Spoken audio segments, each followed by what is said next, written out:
Consecuente con su política represiva contra adversarios y movimientos opositores, Gerardo Machado se planteó como un importante objetivo sacar de la vida política al Partido Comunista de Cuba.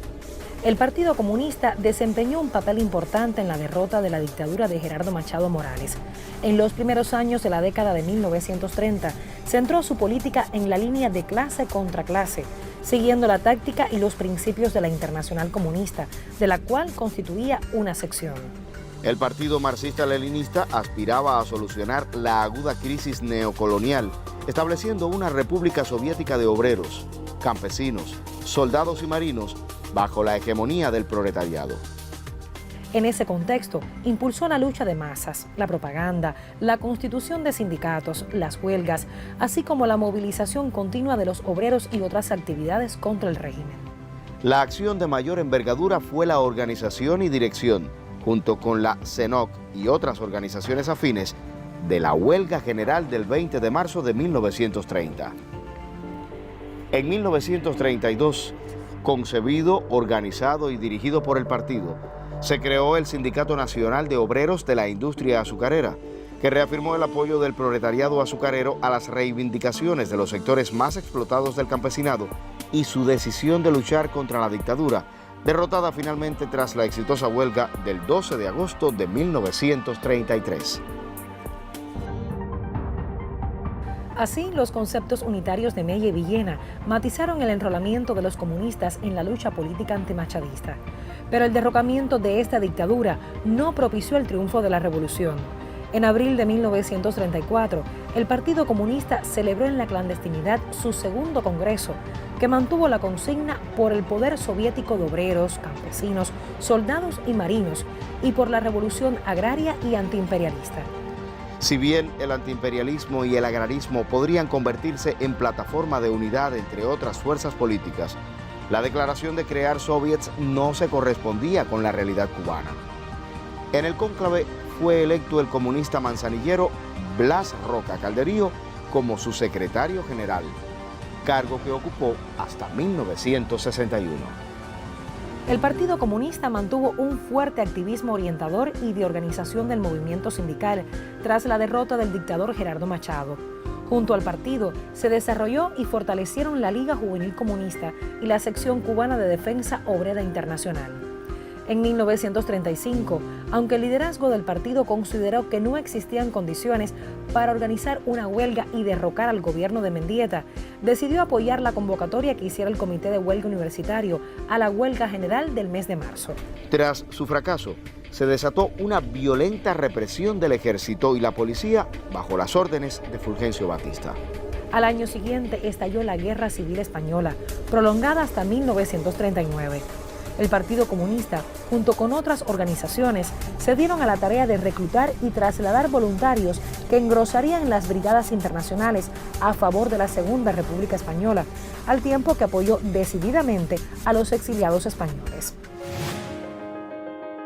Nuevos derroteros del partido se iniciaron con el proceso de democratización y reformas como resultado de la Revolución del 30 y los cambios en la situación internacional ante el avance del fascismo. En 1938 se legaliza el partido y se funda el periódico Hoy y otros medios de difusión.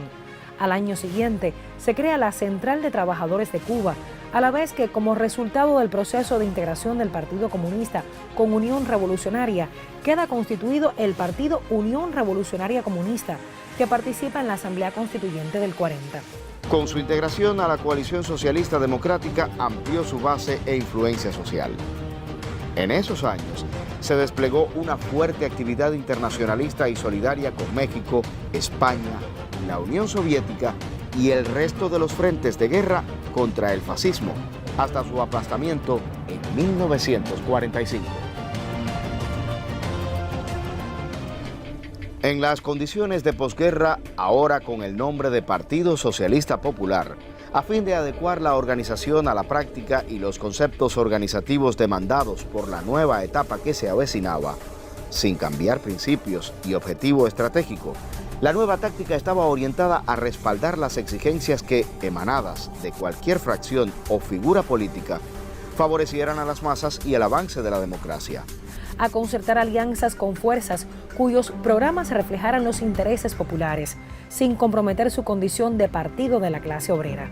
Entre los elementos que contribuyeron al afianzamiento de la vía legal y pacífica para avanzar hacia la etapa democrático-burguesa de la revolución, se encontraba la transitoria influencia de la teoría oportunista de Ed Browder, presidente del Partido Comunista de Estados Unidos de 1932 a 1945, quien trató de conciliar al capitalismo y al socialismo en una teoría que se conoce como browderismo. Aunque en lo inmediato dicha táctica facilitó el logro de importantes conquistas, la idea de avanzar hacia el socialismo con la participación en los gobiernos burgueses para modificarlos desde adentro, mediante el respaldo de las masas, fue una apreciación falsa y coyuntural que la dirección partidista no tardó en rectificar.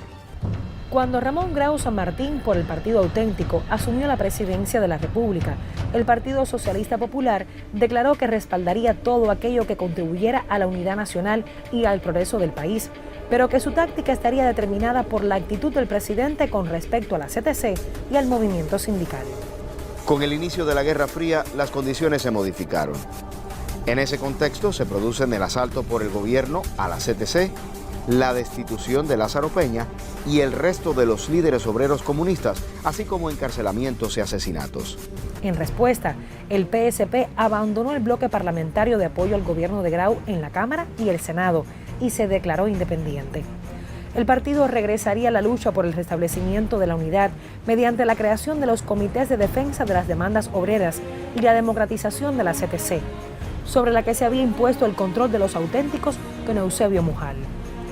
En 1948, el partido se insertó en la campaña electoral con candidaturas independientes a escala nacional y provincial, llevando para la presidencia y vicepresidencia de la República al binomio Juan Marinelo-Lázaro Peña. Las elecciones llevaron al poder a Carlos Prioso Carrás, también por el Partido Auténtico. Tras ese resultado, la táctica electoral del Partido Socialista Popular se centró en la reconstrucción de la unidad de los trabajadores y de todas las fuerzas progresistas en torno al Plan Cubano contra la Crisis, basado en el desarrollo de la producción nacional para el mercado interno y la adopción de una política cubana independiente del imperialismo para enfrentar la crisis económica y para dar respuesta a las demandas inmediatas y urgentes de las masas. También favoreció el desarrollo de la preparación ideológica y política de los trabajadores, al retomar la movilización popular como arma de lucha y desarraigar los métodos legalistas de los últimos años. Su efecto se apreció en el crecimiento de la movilización de las masas, el desarrollo de huelgas y la sustitución de direcciones sindicales mujalistas, pero no produjo el mismo efecto en la lucha electoral. No obstante, se lograron espacios políticos en algunos municipios, tal es el caso de la alcaldía socialista en Yaguajay, como lo fue Manzanillo a inicios de los años 40. Para las elecciones generales de 1952, el PSP se esforzó infructuosamente por formar un frente único oposicionista. El resto de las fuerzas políticas no aceptó la alianza con el PSP ni su programa para lograr un gobierno de Frente Democrático Nacional. El partido llamó a votar por el candidato del Partido Ortodoxo como figura capaz de aunar a las fuerzas oposicionistas y derrotar al gobierno. Pero esta solución tampoco pudo alcanzarse. Sobrevino el golpe de Estado del 10 de marzo de 1952 y con él la dictadura de Fulgencio Batista.